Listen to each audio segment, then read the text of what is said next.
We had a meeting of the cabinet in which the high-level committee.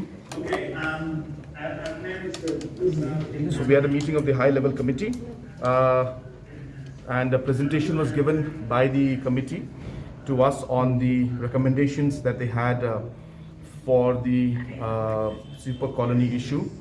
And during the presentation, details about the history of the case was given to us, about the different challenges that were faced, different events that took place, and all of these aspects were discussed in the meeting and in the presentation.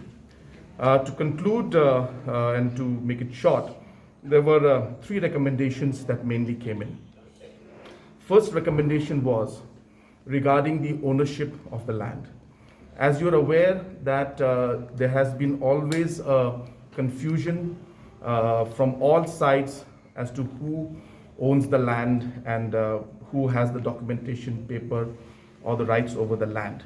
So in the committee report, and obviously certain exercise has already been done, that the process of signing an agreement and taking possession of the land by the state government and the municipal board from the CM of Iew Mawlong, the process of that has already started.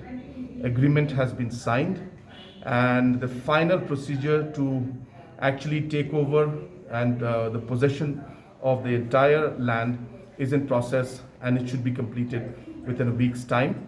So this will be basically a tripartite agreement between the CM of Iew Mawlong and the state government, which is the Urban Affairs Department, and the municipal board.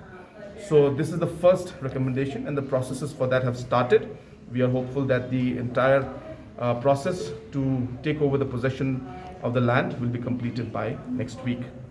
Second was that the process of shifting of the municipal office from the Bishop Cotton Road, which is the location where there were different quarters that were made, to a temporary location which is just across the street in the old MBDA office.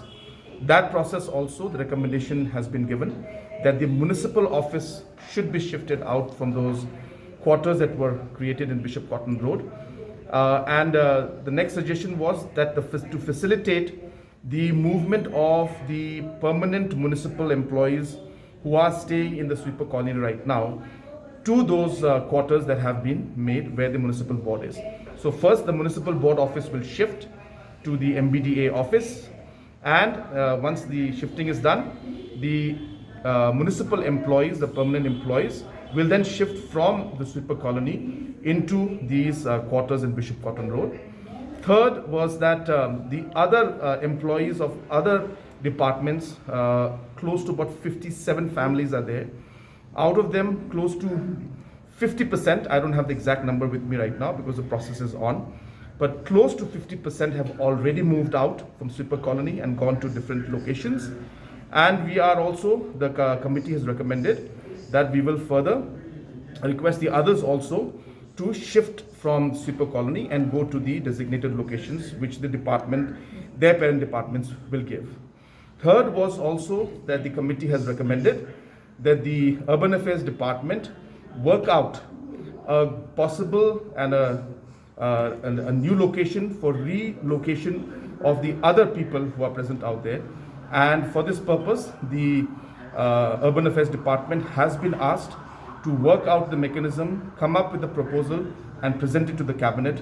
And post that, after examining all those aspects, this fourth suggestion that was given, the government will take a call on that. So those were the points.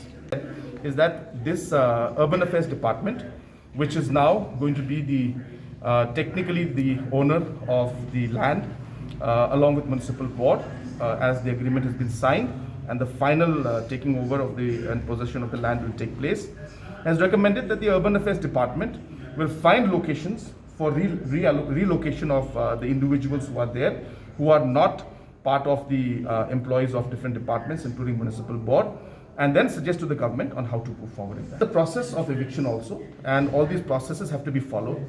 So therefore, Urban Affairs Department will go into all those aspects and come with a recommendation to the government. Yeah, so we will challenge the status quo if the court has, if there is a status quo that has been pushed by the or has been ordered by the High Court, then we will definitely challenge that status quo order.